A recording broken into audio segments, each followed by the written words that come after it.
Hey there, everybody in the FFBE Global Facebook group, and hello to everybody who sees this video on YouTube as well. Welcome to this week's Ask an Old Mog video, where we take a look at issues and things that are going on in the game, new things that are in the game, and try to explain it in a visual format. Usually we have a question and answer type situation going on where somebody asks a question and I try to answer it. But this week we do not have that, not specifically, but there is a new topic that's going on in the game that I've been seeing a lot of questions about, and that is intrinsic abilities. And so I thought it might be fun for us to take a look at the intrinsic abilities a little bit more in depth and see what they do and why you should be equipping them, because quite frankly, they are changing the game. All right, let's get into it. So I'm gonna pop some questions up on the game right now, or some on the screen. You know, what are intrinsic abilities? How do you find them? What do they do? How good are they?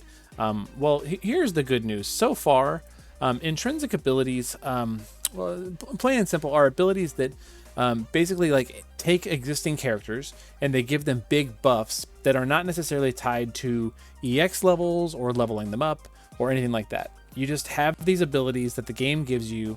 And you equip them, and they make you significantly stronger.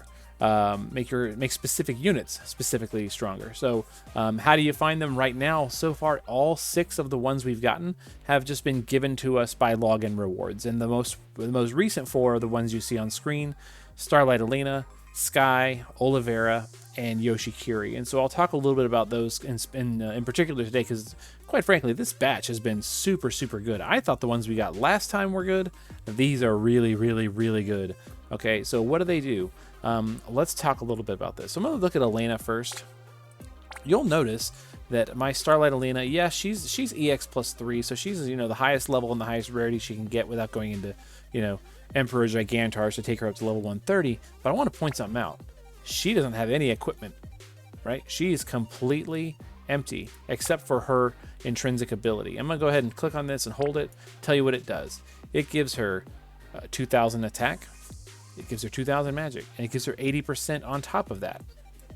And then it strengthens the abilities that she uses by 400 times. So this is, I know it says like you divide this by 100 to get the modifier. It's basically a 400x modifier to her different abilities.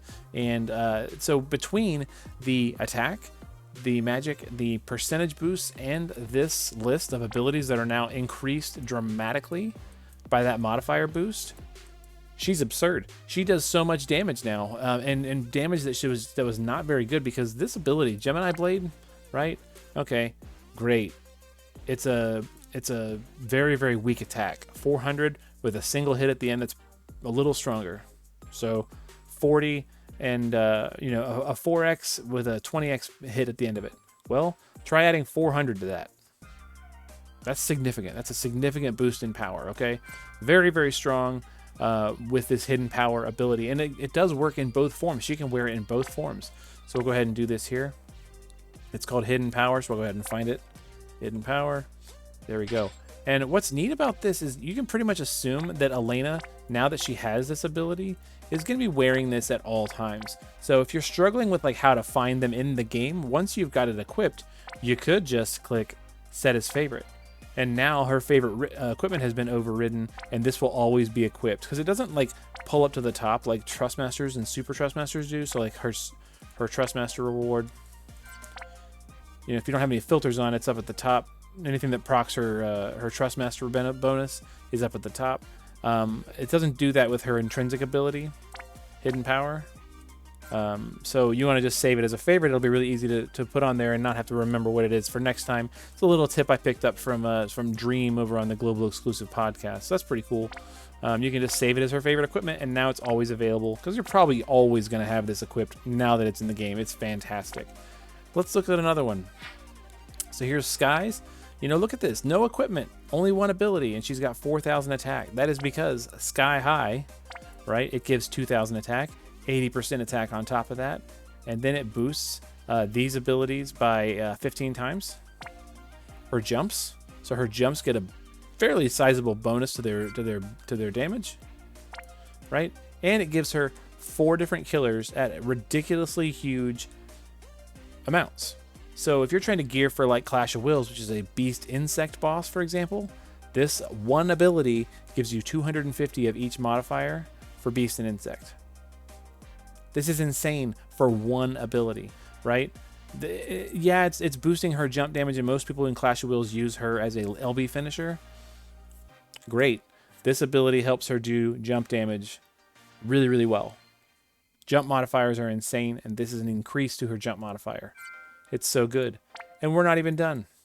Here's Olivera, right? Again, no equipment, only one ability, 4,000 attack, 7,000 MP, no vision card. Well, yeah, vision card. Let's take this off. Oops. Okay. 2,000 attack, 4,000 MP, one ability. Okay, that's because 1,000 magic, 80% magic and MP, 3,000 MP. Super, super useful. A lot of killers. Chain damage boost, elemental chain damage boost. This, when you gear Olivera well with this, you can have well over 15,000 MP, which makes Olivera do tons and tons of damage with the MP scaling skill, and that the magic skill is going to go up very well too. You know, easily getting into the 7,000, 8,000 range for magic stat alone. Okay, Olivera. I wasn't expecting it to be this good for Olivera. This ability is super, super good for Olivera. In fact, so good, I'm going to set this as favorite too. Okay? And in fact, I'm going to do the same thing for Sky, because Sky's always going to be wearing this. There you go. Yoshikiri.